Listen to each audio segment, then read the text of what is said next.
छत्तीसगढ़ में निकाय चुनाव का दंगल पूरी तरीके से सज चुका है। सूबे की 10 नगर निगम के मेयर की चेयर में कौन बैठेगा, इसके लिए कांग्रेस और भाजपा में सीधा मुकाबला है। ऐसे में दोनों ही पार्टियों के उम्मीदवारों की घोषणा के साथ चुनावी दंगल शुरू हो गया है। भाजपा ने अपने उम्मीदवार की घोषणा के समय महिला वोट को प्राथमिकता में रखा है और 10 मेयर की सीट में से 5 में महिला उम्मीदवार उतारकर महिला कार्ड खेला है। वहीं कांग्रेस ने अपने 10 उम्मीदवारों में 3 ब्राह्मण मैदान में उतारकर अवर्ण कार्ड खेला है।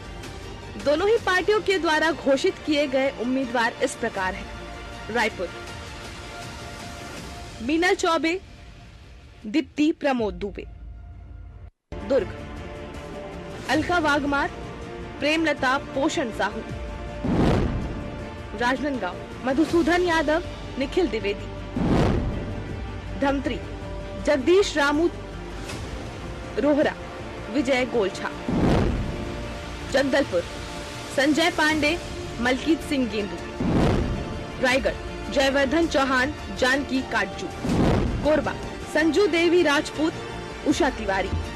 बिलासपुर पूजा विधानी, प्रमोद नायक। अंबिकापुर मंजूषा भगत, अजय तिर्की। निर्मली राम नरेश राय, विनय जायसवाल मुकाबले में है। उम्मीदवार की घोषणा के बाद जहां कांग्रेस जीत के दावे कर रही है, वहीं भाजपा ने कांग्रेस के टिकट वितरण पर ही सवाल उठा दिए हैं। कांग्रेस पार्टी चाहे वो केंद्रीय नेतृत्व हो, चाहे उनका प्रदेश नेतृत्व हो, जिस तरीके से वो टिकटों को लेकर के, पहले तो उनके पास में कोई दावेदार नहीं होता, कांग्रेस पार्टी के जो कार्यकर्ता है, और पैसे लेन देन करके वो टिकटों को बेचने का काम करते हैं। पैसे दे करके प्रत्याशी की टिकट लाता है, कल के दिन वो आपके नगर पंचायत, नगर पालिका या महापौर बनता है। इस बात को तय मानिए कि वो आपके पैसों पर का बंदरबाट करेगा। अब ये खुद कांच के घर में रहते हैं, ठीक, अब दूसरे घर में पत्थर मारते ही इबादत तो जाएगी नहीं। वैसे अगर ये इतना अच्छा उनके पार्षद काम किए होते, इतना अच्छा अगर 1 साल में काम किए होते, तो उनके पार्षदों को टिकट काटने की आवश्यकता क्यों पड़ती? तो सोच लीजिए कि भारतीय जनता पार्टी पूरी तरह से हार रही है, इस वजह से अपने लोग टिकट काट रहे हैं। 10 नगर निगम की सीटों में सबसे महत्वपूर्ण और कम काश भरा मुकाबला रायपुर और दुर्ग बिलासपुर की पर देखने को मिलने वाला है। इन सीटों पर महिला उम्मीदवार मुकाबले में है। अब शहर सत्ता में कब्जे के लिए कांग्रेस और भाजपा दोनों ही पार्टियां यहां पर अपना वर्चस्व स्थापित करना चाहती है। पार्टी संगठन ने एक बार फिर से मुझ पर विश्वास जताया है और प्रत्याशी के रूप में मुझे महापौर के लिए उन्होंने चुना है। मैं आपके माध्यम से पार्टी संगठन, संघ परिवार सभी का धन्यवाद करती हूं और विश्वास दिलाती हूं कि मैं भारतीय जनता पार्टी की महापौर चुनकर आऊंगी। पूर्व में भी मेरी पार्टी ने मुझ पर विश्वास करके मुझे नेता प्रतिपक्ष का दायित्व दिया था। ये भरोसा कायम है, इसके लिए सबका बहुत बहुत धन्यवाद। मेरा जैसे प्लान है कि रायपुर शहर को एक मच्छर मुक्त, स्वच्छता को लेकर और एक ग्रीन सिटी के रूप में डेवलप करना चाहूंगी। और एजुकेशन के क्षेत्र में मैं जो पीएससी के बच्चे हैं उनको फ्री में कोचिंग दिलाने का प्रयास करूंगी अपनी संस्था के माध्यम से। और रही बात की, एक मैं साइकोलॉजिस्ट हूं, तो कहीं ना कहीं लोग हर वर्ग मेरे साथ जुड़ना चाहेंगे। प्रदेश के 10 नगर निगम 49 नगर पालिका, 114 नगर परिषद में उम्मीदवारों की घोषणा हो चुकी है और शहर की सत्ता में कौन बैठेगा, इस उम्मीदवारों की जीत हार पर तय होगा। इस जीत हार का परिणाम सरकार के कामकाज पर जनता की मोहर को तय करने भी वाला रहेगा। ऐसे में टिकट वितरण किसका बेहतर और किसने सही खिलाड़ी को मैदान में उतारा है, इसका फैसला जनता को करना है। लेकिन आकलन और विश्लेषण का दौर जारी है। Bureau report, TV 24।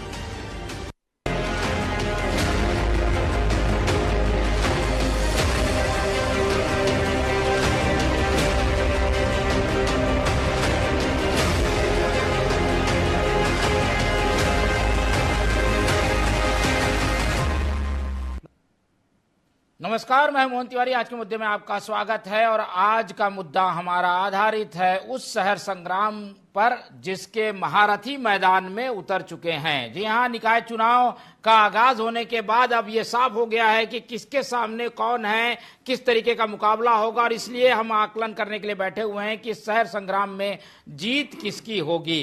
खास तौर पर मेयर की जो 10 सीटें हैं उसकी चेयर में कौन बैठेगा, इसके लिए जो चेहरे सामने हैं आज हम उनका विश्लेषण करेंगे और ये भी जानने की कोशिश करेंगे कि राजनीतिक दलों ने जो टिकट वितरण की है उसके पीछे का आधार और राजनीतिक मैसेज क्या है। चर्चा शुरू करते हैं। पहले मिल लेते हैं उन मेहमानों से जो इस चर्चा में हमारे साथ रहेंगे। हम बहुत स्वागत करेंगे। हमारे साथ मौजूद हैं इस पूरे प्रकरण का राजनीतिक विश्लेषण रखने के लिए वरिष्ठ पत्रकार अनिल चौबे जी, बहुत स्वागत है आपका। कांग्रेस का पक्ष रखने के लिए हमारे साथ मौजूद है अमरजीत चावला जी, बहुत स्वागत है आपका। और बीजेपी का पक्ष रखने के लिए हमारे साथ जुड़ रहे हैं रविंद्र सिंह जी, बहुत स्वागत है आपका। तो तीनों मेहमान हमारे साथ मौजूद हैं और जैसा कि कल रात को कांग्रेस ने टिकट घोषित की उसके बाद से पूरा दिन हलचलों से भरा रहा है। कहीं विरोध हो रहे हैं, कहीं खुशियां मनाई जा रही हैं, कहीं नामांकन जमा हो रहा है और गतिविधि आज से ही काफी तेजी से हमें राजनीतिक रूप से दिखाई दे रही हैं। टिकट वितरण में कौन किसके सामने है वो भी हमने आपको बता दिया। अब एक एक करके प्रतिक्रियाएं लेते हैं। कांग्रेस ने टिकट घोषित कर दी है तो पहले अमरजीत चावला जी की ओर चलते हैं। बीजेपी की टिकट के बाद अब आप लोगों की टिकट आ चुकी है। चावला जी, कैसे देखते हैं अपने उम्मीदवारों को, नगर पालिका के, नगर पंचायत के और मेयर के? निश्चित तौर पे मैं कांग्रेस नेतृत्व को बधाई भी देना चाहूंगा, धन्यवाद भी देना चाहूंगा कि सभी वर्ग, सभी समाज और सारे लोगों को, हमारी बहनों, माताओं को, युवा साथियों को, सबको ध्यान में रखते हुए बहुत ही संतुलित टिकट वितरण हमने सभी नगर निगमों में, नगर पालिकाओं में, नगर पंचायतों में किया है। निश्चित तौर पे जिस तरह की भीड़ पिछले एक हफ्ते से लगातार राजीव भवन आ रही थी, युवाओं में काफी उत्साह देखने को मिल रहा था, पैर रखने की जगह नहीं थी, उससे ये समझ में आता है कि भारतीय जनता पार्टी के 13-14 महीने के कार्यकाल में छत्तीसगढ़ की जनता इतनी त्रस्त हो चुकी है इनके भ्रष्टाचार और इनके लॉ एंड ऑर्डर फेलियर की वजह से, तो इसलिए हमारे दावेदारों की संख्या भी ज्यादा थी, टिकट मांगने वालों की संख्या भी ज्यादा थी और काफी उत्साह था और बहुत ही सारी चीजों को ध्यान में रखते हुए बहुत ही संतुलित और बहुत ही पारदर्शिता के साथ टिकट वितरण किया गया है, जिसका निश्चित तौर पे हमको फायदा और लाभ मिलेगा। और भारतीय जनता पार्टी की सरकार ने जिस तरह से प्रशासक बैठाकर षड्यंत्र करने का काम किया, ओबीसी के आरक्षण में हमारे छत्तीसगढ़ के 50% की संख्या वाले ओबीसी समाज के साथ अन्याय किया, उस सारे चीजों का बदलाव छत्तीसगढ़ की जनता लेगी। और ये कार्यकर्ताओं का चुनाव है, जनता का चुनाव है, मूलभूत सुविधाओं से जुड़ा हुआ ये चुनाव है, तो निश्चित तौर पे जो उत्साह है उसको देखते हुए मैं कह सकता हूं, हमारे टिकट वितरण को देखते हुए कह सकता हूं कि आने वाले त्रिस्तरीय पंचायती राज की ये चुनाव में हम कांग्रेस की सरकार छत्तीसगढ़ में बनाने जा रहे हैं। बिल्कुल, और ये दावा बताता है कि आत्मविश्वास से कांग्रेस भरी हुई है और ये हो भी इसलिए क्योंकि पिछली बार की 10 नगर निगम की सीटों में 10 में मेयर थे कांग्रेस के। अब लेकिन पासा पलटने को तैयार है बीजेपी ने पहले उम्मीदवार घोषित कर दिए हैं, उनकी भी प्रतिक्रिया लेते हैं। रविंद्र सिंह जी, काफी चैलेंजिंग है, विधानसभा लोकसभा तो आप लोग जीत जाते हैं मोदी जी के नाम पर, लेकिन जो नगरीय निकाय का चुनाव होता है वहां कुछ ना कुछ कसमकस हर बार देखने को मिली है पिछले 15 साल के इतिहास में। इस बार क्या होगा? आप लोग के उम्मीदवार भी सामने हैं और कांग्रेस का दावा भी सामने है। कोई चैलेंजिंग नहीं है भैया और कोई कसम नहीं है। भारतीय जनता पार्टी बहुत अच्छे से जीतेगी। अभी अमरजीत चावला कह रहे थे कि कांग्रेस के कार्यकर्ताओं में बहुत उत्साह है, बहुत आत्मविश्वास है। इनका उत्साह हमने अभी 2024 के लोक उसमें देख लिया विधानसभा में और 2025 के लोकसभा चुनाव में भी देख लिया। इनका उत्साह ऐसी बरकरार रहे और भारतीय जनता पार्टी की सरकार बनते रहे।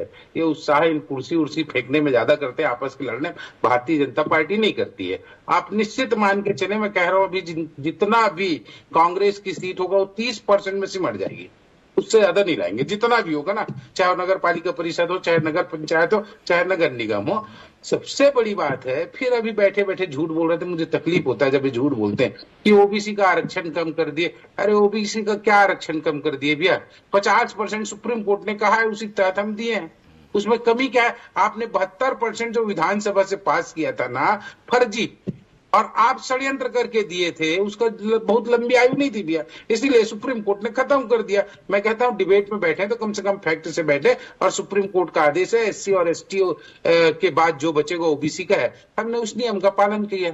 और उसके बावजूद राजनांदगांव सामान्य सीट थी, वहां मधुसूदन यादव जी को हमने ओबीसी को दिया, उनके कोई प्रतिनिधित्व को कम नहीं किया। नियम सम्मत, संविधान सम्मत और विधि सम्मत कार्रवाई करने वाले हम लोग हैं। इन लोग तो केवल और केवल राग अलाप रहे, टाइम कम मिला है, निर्वाचन आयोग के मतलब निर्णयों को उसके द्वारा घोषित किए गए तारीखों को नहीं मानती भैया कांग्रेस। नहीं, तो क्या मुद्दे रहेंगे, आपके क्या मुद्दे हैं वो बताइए, तो बता दिए अपने मुद्दे। जी, पूरी तरह हारने वाले मैं बोल रहा हूँ कांग्रेस इस नगरीय निकाय के चुनाव में और पंचायती राज में। पंचायती राज में प्रधानमंत्री आवास योजना को इन्होंने दिया नहीं, अभी वहां ये होगा। और पूरा शहरों का विकास आप देख लीजिए किस तरह से इन्होंने दुर्गति की। इनका 5 साल बर्बादी के साल रहे। मैं कह रहा हूं एक नया मतलब फिर क्या कहते हैं, जो पिछड़ चुका था वो भारतीय जनता पार्टी उस विकास को आगे बढ़ाएगी, नए आयाम स्थापित करेगी। हमारे कोई सिर फुटअव्वल नहीं है, बहुत योग्य लोगों को हमने दिया और सारी चीजों को देख के दिया। ना हमने कोई झूठ का पुलिंदा बांधा, ना कुछ नहीं, धरातल पर रह के टिकट वितरण के। इसलिए मैं दावे से कह रहा हूं कि क्या कहते हैं 25 से 30% सीटों पे सिमटेगी कांग्रेस, अभी जितने में है उतने में। ठीक है, चलिए ये दावा भी हम इसका आकलन करते रहेंगे, कसौटी पे कसते रहेंगे। चलते हैं अनिल चौबे जी के पास, फिर आप दोनों के पास आऊंगा। तो चौबे जी, टिकटें बढ़ गई हैं, कुछ समीकरणों को दोनों ही पार्टियों ने साधने की कोशिश की है। एक तो जो नेताओं का वर्चस्व होता है, छत्रपों को एक तरीके से संतुष्ट करने की भी कोशिश दिखाई देती है, भौगोलिक समीकरण भी है, जातिगत समीकरण है, सबको साधते हुए दोनों ही पार्टियों की टिकट आ गई है। क्या निकाय चुनाव में भी ये सब चलता है? इसका कितना असर होगा दोनों ही पार्टियों ने जो एक्सरसाइज करके टिकट दी है? मोहन जी, इस बार का जो निकाय चुनाव और जो नगर पालिकाओं के जो चुनाव हैं काफ़ी हॉट स्ट्रीट में रहने वाले हैं, क्योंकि दोनों ही पार्टियों ने ज़बरदस्त कमर कस रखी हुई है। अब सवाल रहा कि किनको टिकट दी गई है, किनको नहीं टिकट दी गई है। तो ये थोड़ी बहुत जो उधम हो रहा है ये भी समाप्त हो जाएगा। अब कुल मिला के देखिए, कांग्रेस के पास तो जो है 10 के 10 उनके महापौर थे। भाजपा के पास खोने के लिए कुछ नहीं है। भाजपा की झोली में जो भी आएगा प्लस ही आएगा, चाहे 2 आए, 4 आए, 5 आए, 10 आए, वो एक अलग बात है। तो भाजपा को तो गेन ही होना है इसमें। लेकिन ये बाजी पलटेगी कैसे? जो सीटें कांग्रेस जीत चुकी है उसको हराने के लिए क्या हो सकता है? इस पूरी राजनीति में करेगी क्या बीजेपी? देखिए क्या होता है कि जनरली जैसे जो वोटर है, मैं वोटर की तरफ से जो वोटर का नजरिया होता है वो देख रहा हूँ कि एक तो वो क्या है कि उस कैंडिडेट को जाने, जो उसके वार्ड में खड़ा है उसको भी वो जाने, और जो मेयर के चुनाव में उसको भी जाने। जो सबसे बड़ा फैक्टर होगा इनको, भाजपा को जो मिलेगा, जिसका फायदा मिलेगा, वो है इनकी ट्रिपल इंजन की सरकार। होता यह है कि जैसे केंद्र में इनकी सरकार है, स्टेट में इनकी सरकार है, तो जनरली जो 5, 7, 8% जो मतदाता होता है ना, वो सोचता है कि इन्हीं को देने से ऐसा है कि कुछ ना कुछ काम होते रहेंगे। ये एक प्लस पॉइंट है इनका। अब फिर इसके बाद क्या है कि जो कांग्रेस ने जो काम नहीं किए हैं, बहुत से काम कांग्रेस ने नहीं किए। कांग्रेस चाहती तो कर सकती थी, कहीं उनको फंड की दिक्कत थी, कहीं उनके गुटबाजी की दिक्कत थी, लेकिन नहीं हुआ। कुल मिला के वो सत्र निकल गया, उस पर कुछ चर्चा करने से कुछ होना जाना नहीं। और उसमें जो खामियां कांग्रेस की थी उनको लेकर अगर भाजपा जनता के सामने जाती है और वादे करती है कि हम ये पूरा करेंगे, लेकिन वादा करेगी तो पूरा करना पड़ेगा। और चूंकि अब उनका पुराना ट्रैक रिकॉर्ड है कि जो वादे उन्होंने विधानसभा में किए थे तो वो कुछ तो कर ही रहे हैं, तो ट्रैक रिकॉर्ड उनका भी ठीक है, इसलिए इसका फायदा उनको निश्चित मिलेगा। और पार्षद स्तर में तो हो सकता है कि उतना ना मिले, लेकिन मेयर स्तर में उनकी स्थिति काफी बेहतर रहेगी। ठीक है, मतलब मेयर स्तर का चुनाव भारी मुकाबला भरा हो सकता है। चावला जी, अच्छा चावला जी, पुराने वादे, पुरानी सरकार के कामकाज, ये सब बटन बन रहे हैं आप लोगों के। चुनाव जीतने की राह में जो रेस है उसमें आप लोग वजन लेकर चल रहे हैं, और वो वजन है पिछले कार्यकाल का। वो कैसे दूर होगा, कैसे उसको काट करेंगे, क्या जवाब देंगे आप लोग लोगों के सामने? देखिए, हमें जवाब देने या सफाई देने की जरूरत नहीं, क्योंकि हमारे काम को छत्तीसगढ़ की जनता आज याद कर रही है और उस दिन को कोस रही है जिस दिन भारतीय जनता पार्टी की सरकार छत्तीसगढ़ में बनी। मेरे काबिल मित्र अभी रविंद्र सिंह जी कह रहे थे, बड़ी बड़ी बात कर रहे थे, तो मैं मुंगेरी लाल के हसीन सपने देखने के लिए किसी को मना ही नहीं है। और रविंद्र भाई की जो बातें थी उसके लिए मैं सिर्फ इतना कह सकता हूं कि अधजल गगरी छलकत जाए। जानकारी इनकी अधूरी है। पिछली बार जिला पंचायत के 28 अध्यक्ष के पद होते थे, उसमें हमने 6-7 सीटें जो है ओबीसी को दी थी और अभी तो 33 हो गई, तो उस हिसाब से वो 8-9 होना चाहिए था और आपने 0 कर दिया। ठीक है, आप सुप्रीम कोर्ट की आड़ लेकर अपने अपराध छुपाने का काम कर रहे हैं, 50% की बात कर रहे हैं। तो भाई मेरे 33 जिला पंचायत की अध्यक्ष सीटें थी, तो 50% में आरक्षण करते तो 16 साढ़े 16 सीटों पे होना चाहिए था। आपने तो 20-21 सीटों पे आरक्षण करके पूरा षड्यंत्र पूर्वक आपने अन्याय करने का काम किया। और वो इसलिए किया कि जितने मैदानी क्षेत्र और ओबीसी बाहुल्य क्षेत्र वाली जगह थी वहां सबसे कांग्रेस के विधायक जीत कर आए। आपने बदला लेने की राजनीति की। और रही बात हम कैसे जीतेंगे, तो मैं आपको बताना चाहता हूं कि लोगों को याद है कि जब कांग्रेस की सरकार बनी तो हमने देखा था कि ये जो तेलीबांधा का जो ओवरब्रिज वाला रोड था, जो कनेक्टिंग रोड है, उसमें 2 साल तक इतने गड्ढे थे, पूरे मुरम उखड़ गई थी। हम परेशान हो गए, कोरोना काल था, फिर भी हमने वो एक्सप्रेस हाईवे को बनाने का काम किया। ये इनकी असफलता और राजेश मूनत के पीडब्ल्यूडी विभाग की भ्रष्टाचार का बड़ा नमूना था। राजेश मूनत के पीडब्ल्यूडी विभाग की एक बड़ी असफलता का स्मारक अभी छाती में मूंग दल रहा है। जो इन्होंने पुल बनाया है, जो अभी तक अनकंप्लीट है, तो ये सब जनता ने देखा हुआ है। आज शाम को 5 बजे के बाद घर में मच्छरों से लोगों का जीना हराम है। 13 महीने में हम देख रहे हैं नालियों में सफाई नहीं हो रही, लोगों को पानी नहीं मिल रहा, पूरा शहर धूल में डूबा हुआ है, ट्रैफिक व्यवस्था पूरी चरमरा गई है। तो ये सारी चीजों को जनता देख रही है। और जो दलितों के साथ आपने बलौदा बाजार में क्या, वो भी जनता देख रही है। और ओबीसी के साथ भी जो क्या, वो भी जनता देख रही है। और 30% सीट पे तो ये रविंद्र भाई पहले ही हार मान गए। वो बोल रही कि 30% ज्यादा नहीं जीतेंगे। मतलब आपने 30% की हार तो आज स्वीकार कर ली, पर रविंद्र जी आप देखिएगा जब परिणाम 15 तारीख को आएंगे तो हम पूरी 10 की 10 नगर निगम सीट जीतने जा रहे हैं। ठीक है, लेकिन ये जो आप समस्याएं गिना रहे हैं, ये तो मेयर तो आपके हैं ना भाई, उसे उन्होंने हल क्यों नहीं किया? देखिए, पिछले 13 महीने में प्रदेश की भारतीय जनता पार्टी की सरकार ने इस पूरे प्रदेश में 1 रुपए का भी विकास कार्य नहीं किया, बल्कि जो भ्रष्टाचार किया, पत्रकार की हत्या हुई, 52 करोड़ के टेंडरों को 120 करोड़ रुपए का भुगतान किया गया, बगैर कार्य के भुगतान किया गया। राजधानी में हमने देखा कि कैसे अभी जो शंकर नगर मोआ वाले जो ब्रिज है उसमें कैसे बजरी उखड़ रहे थे, वो पीडब्ल्यूडी मंत्री वहां जाकर दिखावा कर रहे थे, कोई कार्रवाई नहीं हुई। छोटी मछलियों को ये शहीद करते हैं और भट्टा चाल का माल पूरा अंदर करते हैं। और इनकी भ्रष्टाचार और गलत काम थे, इसीलिए तो पिछली सरकार के मंत्रियों को इन्होंने इस बार मंत्रिमंडल में लिया नहीं। तो ये अपने आप में इस बात को साबित करता है कि रमन सिंह जी की 15 साल की सरकार में जो लूटने खसोटने का और अव्यवहारिक योजनाओं को बनाने का कार्य हुआ था, अब जनता एक्सपेरिमेंट नहीं करेगी। और इस 13 महीने में भी हमने देख लिया कि विष्णुदेव की सरकार हर मामले में फेल है, उसका पूरा लाभ हमको मिलेगा। और जो समाज के साथ इन्होंने अन्याय किया है, पिछड़ा वर्ग और दलितों के साथ, उसका बदला भी छत्तीसगढ़ की जनता लेगी और नगरीय निकाय चुनाव में हमारे प्रत्याशियों को भरपूर आशीर्वाद और समर्थन देगी। ठीक है, चलिए ये अब जवाब भी ले लेते हैं। ये चीजें सरकार की कामकाज का भी आकलन करेंगी चुनाव के जरिए। क्या कहेंगे रविंद्र जी? अब आप लोग पुरानी बातें याद कराकर ही इस चुनाव को जीत जाए, ऐसा संभव नहीं है। ये सरकार ने क्या किया, ये भी लोग पूछेंगे। नहीं, मैं तो पुरानी बात याद कराना नहीं चाहता था। हमारे कांग्रेस के प्रवक्ता ने खुद याद दिला दिया, बोले हमें सफाई देने की जरूरत नहीं है, अपना काम याद दिलाने की जरूरत नहीं, मत दिलाओ भैया। आपको सफाई भी नहीं दिलाना, आपको काम भी मत याद दिलाना, क्योंकि आप लोग विधानसभा बुरी तरह हारे। तो जनता देख ली आपके काम को, है ना, इसलिए आपकी सफाई की जरूरत ही नहीं है।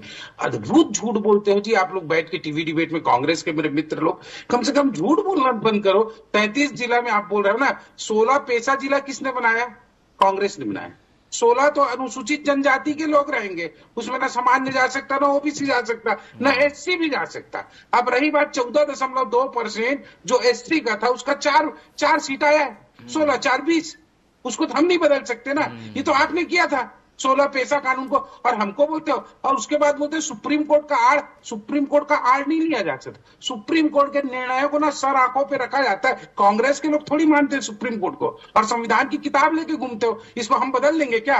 और आप टीवी में बैठ के स्वीकार कर लिए सुप्रीम कोर्ट के आड़ में। उस कानून को ना आपको भी मानना पड़ेगा, हम तो कर ही रहे हैं। और रही बात, आप बोल रहे थे स्काई वॉक का, आपके जो सेक्रेटरी थे ना, प्रिंसिपल सेक्रेटरी, उनके उसमें कमेटी बनी थी, उसने स्वीकार किया कि जो स्काई वॉक बना है वो बहुत सही था।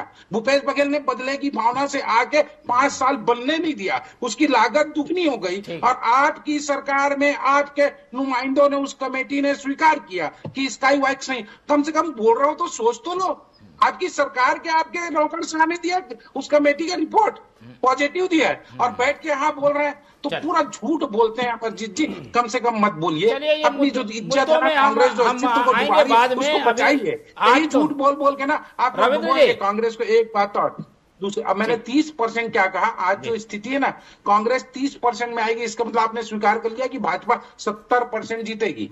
यदि 10 वो है तो 7 तो हम जीत ही रहे हैं। मैं कह रहा हूं कि 30 पे भी आप लोग रुक गए तो बहुत बड़ी बात है। और रही बात हमारे कार्यकाल का, मत बताइए 1 साल की गारंटी, हमने महतारी वंदन दे दिया, हमने पीएचसी की पारदर्शिता। रविंद्र जी आ गई बात, आएंगे हम आज उम्मीदवारों पे बात कर रहे हैं, तो उम्मीदवारों की थोड़ी चर्चा कर लेते हैं चौबे जी के पास चल के। चौबे जी, उम्मीदवारों में किसका एडवांटेज दिखता है? कई बार ये चुनाव उम्मीदवार बेस्ड चुनाव हो जाता है, और इस बार मुद्दे कुछ ऐसे फंस गए हैं कि उम्मीदवार पर ही वोट पड़ेगा, ऐसी बातें कही जा रही है। क्या ये सही है? क्या इस बार चुनाव उम्मीदवारों के चेहरे पर हो रहा है?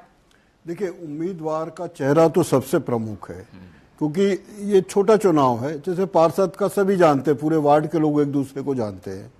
मेयर के मामले में भी काफी लोग जानते हैं। जैसे उदाहरण दूं मैं अपने रायपुर मेयर का, तो रायपुर मेयर में ऐसा है कि वो जो महिला है मीनाल चौबे, वो चूंकि संघर्ष करती रही हैं, 2-3 बार से वो पार्षद भी रही हैं और नेता प्रतिपक्ष भी रही हैं, तो वो एक नोन फिगर है। लोग जानते हैं कि ये मीनाल चौबे है और ये इस टाइप से जुझारू रही है। जो भी काम कर पाई नहीं कर पाई वो अलग बात है, लेकिन लड़ती झगड़ती रही है और सुर्खियों में बनी रही है। अब वहीं ये जो इन्होंने उनको दीप्ति दुबे को जो टिकट दे दी है, तो वो तो कोई पॉलिटिकल महिला है नहीं, वो घरेलू महिला है। अब उनके पीछे क्या है कि प्रमोद दुबे का वो है चेहरा है, वो भी सक्रियता से रहे हैं निगम। हाँ, नहीं वो बेहतर है, ऐसा नहीं कि प्रमोद दुबे को है, वो मेयर भी रहा है, प्रतिपक्ष नेता भी रहा है, वो जनप्रतिनिधि भी बहुत अच्छा है। वो अगर उसको विधानसभा की टिकट मिल गई होती तो काफी कुछ दिक्कत हो जाती सोनी जी को, लेकिन अब वो चूंकि जो भी पॉलिटिकल है अब उनकी पत्नी को मिल गई है। अब वो कितनी मेहनत करेंगे और कितना लोग उनको एक्सेप्ट करेंगे, ये तो आने वाला 8 तारीख को ही पता चल पाएगा। ठीक है, लेकिन चेहरों का काफी महत्व होता है।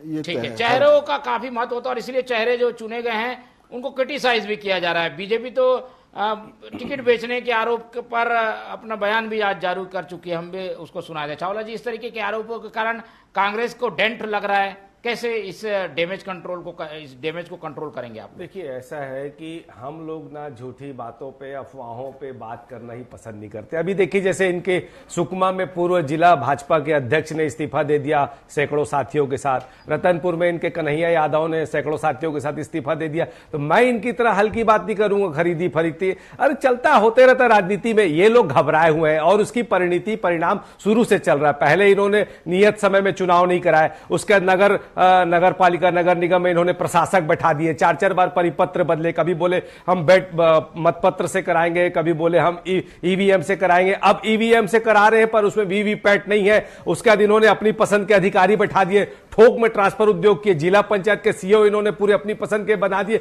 उससे यह समझ में आता था कि ये पहले से समझ चुके हैं कि हम इनकी घबराहट देखने को बन रही थी, और इन्होंने पूरा सरकारी अमला झोंक दिया है, षड्यंत्र की पूरी तैयारी कर ली है। मैं तो अभी से शक जाहिर कर रहा हूं कि ये लोग घबराए हुए थे, इसीलिए इन्होंने तारीखों में आनंद फानंद अपने हिसाब से सब सेटिंग की, अधिकारियों को अपनी पसंद के बैठाया। उसके बाद ईवीएम में लोग बगैर वीवीपैट के चुनाव करा रहे, जबकि चाहते तो ये पूरा वीवीपैट के साथ चुनाव कर सकते थे। गड़बड़ हो सकती है क्या? 100% गड़बड़ होगी। मैं तो एडवांस से बोल रहा हूं 100%, क्योंकि ये अगर ईमानदारी से चुनाव कराएंगे तो ये कहीं पर मुंह दिखाने लायक भी नहीं रहेंगे और कहीं पर जीतने लायक भी नहीं रहेंगे, क्योंकि इन्होंने जो दलित भाइयों के साथ, ओबीसी भाइयों के साथ जो अन्याय किया है, 13 महीने में जो विकास के एक भी कार्य नहीं किए। सरकारी हॉस्पिटल में इतना बुरा हाल है कि आम आदमी, गरीब आदमी से सीधे मुंह वहां कोई बात ही नहीं करता। इस कमरे से उस कमरे, उस कमरे से इस कमरे पर्ची कटवाने के लिए मेकाहारा में जाके देखिए आप, कितना बुरा हाल है। भ्रष्टाचार हो रहे हैं, अपराध का गढ़ बन चुका है। तो लगातार जो चीजें हो रही है, आज महू में अंबेडकर साहब का जो अपमान किया, राहुल जी की 2 लाख की सभा में काशीराम जी की छोटी बहन ने आकर राहुल गांधी को आशीर्वाद दिया, ये संविधान की बात कर रहे थे। तो हमने देखा संसद में कैसे अमित शाह जी ने संविधान निर्माता का अपमान किया। तो दलितों का जो अपमान ये कर रही है पार्टी, आरक्षण को लेकर जो षड्यंत्र कर रही है, ओबीसी भाइयों के साथ जो अन्याय कर रही है, उसका बदला बहुत जल्द इनको देखने को मिलेगा। और ये 15 तारीख के बाद कहीं मुंह दिखाने लायक नहीं रहेंगे और हम प्रचंड बहुमतों से जीत हासिल करेंगे। रविंद्र जी, इनको तो शंका है, अब चुनाव में ही शंका है, तो ऐसे में तो आप लोग जीत ही जाएंगे अब। लेकिन ऐसी जीत भी क्या जिसमें शंका उठ रही है बार बार? शंका का तो इलाज हकीम लुकमान के पास नहीं था जी। ये 2018 में कैसे जीत गए? तो वो भी षड्यंत्र से जीत गए क्या? समय आप लोग जब जीत जाते हैं तो मीठा मीठा, हार जाते हैं तो कड़वा कड़वा। तो बैलेट पेपर से करा लेते, जीते थे क्या? बैलेट पेपर से क्यों नहीं कराए? अरे आपकी नीयत साफ थी तो बैलेट पेपर से कराते। आप 18 षड्यंत्र से जीते हो आप। अरे आपको बैलेट पेपर से कराना था ना, आप वीवीपैट क्यों नहीं कर रहे? आप वीवीपैट क्यों नहीं कर रहे? क्यों आपके पदाधिकारी इस्तीफा दे रहे? अरे मंत्रिमंडल तक का तो गठन कर नहीं पा रहे आप, बेईमानी से पूरे काम कर रहे। आप विकास के कोई कार्य करा नहीं पा रहे, अपने हिसाब से तबादला उद्योग चला रहे हैं। जिला पंचायत सीओ नगरपालिका में प्रशासन को भागे बेईमानी के सूत्रधार हैं। आपकी हरकतें, आपकी कारगुजारी सच के दायरे में रख रही है, इसलिए मैं शंका जाहिर कर रहा हूँ। मुझे कांग्रेस के जीत में किसी भी प्रकार का कोई शक नहीं है, लेकिन आपकी सरकार जो तबादला उद्योग चला रही है और जिस प्रकार से सीओ और प्रशासक बैठा रही है, उससे ये स्पष्ट समझ में आ रहा है कि आप षड्यंत्र से चुनाव जीतना चाहते हो, क्योंकि आपको समझ में आ गया है कि छत्तीसगढ़ की जनता आपको जिताने से रही। चलिए ठीक है, ठीक है, डिबेट खराब करने बैठ गए मोहन भैया, ये डिबेट खराब करने बैठ गए। एक कंक्लूजन ले लेते हैं। चौबे जी, ये बातें तो हमें अभी 11, 12, 15 दिन का जो चुनाव है उसमें बार बार सुनने पड़ेंगी। क्या लग रहा है, ये सारे फैक्टर जनता में असर डालते हैं क्या? जो कांग्रेस भी गिना रही है, जो बीजेपी भी गिना रही है, या जनता कुछ और देखकर वोट करेगी, अपने वार्ड की स्थिति को देखकर वोट करेगी? क्या फैक्टर वहां पर देख पाते हैं आप? देखिए, कांग्रेस की इनकम्बेंसी फैक्टर तो सभी जगह आएगी, क्योंकि जनता ने जो एक्सेप्ट किया। देखिए, जनता को कोई 100% सेटिस्फाई नहीं कर पाता, लेकिन असंतोष बहुत ज्यादा बढ़ जाता। अब जैसे कहीं का भी ले लीजिए, वो तो बोलेंगे कि आपने तो कुछ किया ही नहीं। इस चीज से कांग्रेस कैसे बचेगी, ये उनको सोचना पड़ेगा। मैं तो बोल रहा हूं ना कि भाजपा को तो गेन होना ही है, जो भी अब लूज होना है वो तो कांग्रेस को होना है। तो कांग्रेस को उस हिसाब से तैयारी करके चुनाव में उतरना चाहिए। कांग्रेस, भाजपा का तो ऐसा है कि चाहे 4 मिले, चाहे 10 मिले, चाहे 3 मिले, उनके तो प्लस में ही जाने वाले हैं। तो इन सब का इफेक्ट पड़ता है और मुद्दों का भी पड़ता है, क्योंकि ये बहुत धरातल का चुनाव है। तो जो बेसिक सुविधाएं हैं उन पर तो निश्चित ही फर्क पड़ता है कि इनने क्या किया और उनने क्या किया। बिल्कुल, और इन सब पर निगाह हमारी बने रहेगी। फिलहाल किसके सामने कौन महारथी है वो सामने आ चुका है, कारण भी समझ में आ चुके हैं कि भाई कैसे फैक्टर के तहत, किस तरीके के समीकरण के तहत टिकटें बांटी गई हैं। लेकिन मैदान में उतरने के बाद जनता क्या देखती है, क्या जनता के मन में चलता है, ये आने वाले दिनों में पता चलेगा। फिलहाल इस चर्चा को आज हम यहीं खत्म करते हैं। इस पूरी चर्चा में हमारे साथ अनिल चौबे जी जुड़े, उनका धन्यवाद। अमरजीत चावला जी ने समय दिया, उनका धन्यवाद। और रविंद्र सिंह जी हमारे साथ जुड़े रहे, उनका भी बहुत बहुत धन्यवाद। तो तीनों मेहमानों को धन्यवाद कहते हुए आज की ये चर्चा यहीं खत्म करते हैं और आप लोग से रखते हैं उम्मीद कि आप लोग देखते रहेंगे TV 24। रखिए अपना बहुत ख्याल। नमस्कार।